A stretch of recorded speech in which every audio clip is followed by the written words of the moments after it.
Hey, what's going on, everybody? My name is Matt Jarbo. This is Three Buck Theater, and Ghost in the Shell opened this weekend, and it has been not the best in terms of financial response and critical response to the film. I did cover it in the Rotten Tomatoes recap on Friday, and I thought, looking at the reviews, both positive and negative from the critics, I think I got a good overall understanding of what a lot of the complaints were, and not a lot of it had to do with the claim of whitewashing. But that hasn't stopped a lot of the progressive blogs in Hollywood from writing all of these shit pieces about the film, saying that it bombed due to whitewashing controversy and all of that jazz. To be fair, Boss Baby was number one this weekend, beating out fucking Beauty and the Beast for a third week in a row, and that wasn't even pegged to happen. So again, when the reports are coming out saying Beauty and the Beast is going to be number one, it turns out that it's Boss Baby. They're going to try to take their hits where they can, or take their victories where they can, and so instead of admitting they were wrong with predicting, Beauty and the Beast for a third time, they turn their attention to shitting on Ghost in the Shell. And a lot of the articles that have been coming out, like top 5 reasons why Ghost in the Shell failed, pretty much all start with the whitewashing controversy.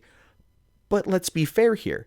That had very little to do with the situation as a whole. It did. If you even look again at my Rotten Tomatoes recap, whitewashing came up a couple times, but not really. Looking through Ghost in the Shell's audience reviews on Rotten Tomatoes, you see that even then, the what they bring up the most is that adapting an anime is hard to do. And that, in essence, is probably one of the reasons why the movie did fail to connect. The trailers, while looking pretty to kind of reflect the Blade Runner-esque visuals, as well as maybe some stuff you might have seen in The Matrix from 18 years ago when that thing came out, it didn't really tell you the core aspect of the story. It didn't give you much to go on, and that is both good and bad when it comes to trailers. Let's be perfectly bluntly honest for a hot fucking second. When it comes to trailers, as much as many of us out there despise them showing too much of the plot, the average moviegoer likes to know the plot. They like to know the plot because the plot then allows them to know what they're getting into before they go and see the movie. It is sad, but it is very fucking true. And again, this movie failed to convey that by trying to showcase the visuals and not so much the plot. A lot of people weren't really, digging on it too much. But here's the thing. Most of the people I talked to this weekend that went to go see it gave it high marks, right? Some people said if you like RoboCop, you're going to enjoy Ghost in the Shell. Others said that it's a relatively faithful adaptation of the core of what the original movie was about, even though, again, it's kind of different in terms of how it's portrayed. One person I knew called it Ghost in the What the Hell. He wasn't a fan. Again, it's very divisive. It's hit or miss. And you know what? Here's the thing. Most movies are like this. But what pisses me off about where we are right now in terms of movie commentary and movie news and all of these things are these blogs that have to come out and say, oh, whitewashing is the reason Ghost in the Shell bombed in the box office. It made 19.1 million, right? That's not incredibly horrible this time of year. But that being said, other movies have also not done very well.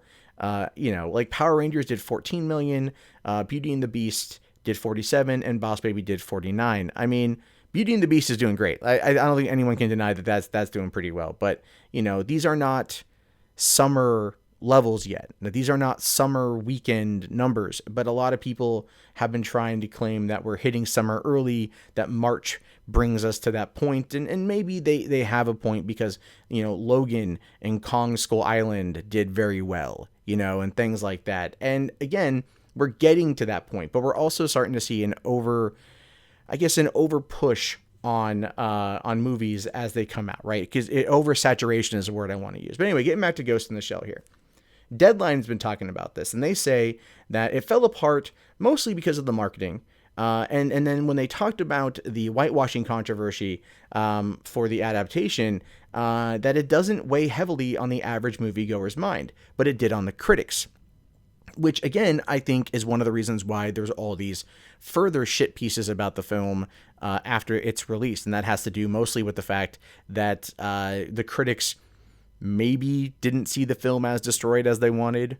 Maybe, it got a bit better of an audience score than they wanted. And I think a lot of them are attacking it out of pure ego. And that might be a bit facetious of me to say, and I will fully admit that. But again, as we kind of go further and further down the rabbit hole of movie blogging and these websites, they tend to take on very similar stances on these particular issues. Whether or not they truly believe it, I have no idea, if the people are actually, believing what they're saying, or if they're doing it because they don't want to buck the trend.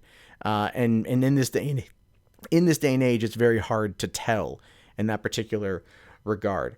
But the thing is, this movie is one that I feel a lot of people out there are going to enjoy once they see it on home video. I don't think it's going to have a very big draw here. I think it's going to be one that probably will come, will find itself a home on video. And that's unfortunate, because a movie like this, based on the visuals, feels like it deserves to be seen on the big screen. I myself am going to go see it tomorrow night when I get the opportunity to head out there to go to the theater. And I'm looking forward to it, because based on what I've read, based on what I've seen, it looks like something I would definitely enjoy. And I'm going to go see it knowing, for one, I haven't seen the original, and two, that I want to enjoy cinema that looks cool, that looks interesting.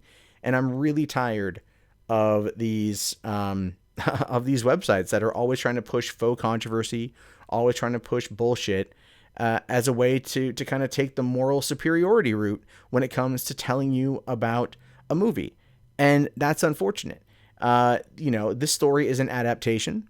It's not a direct retelling of it.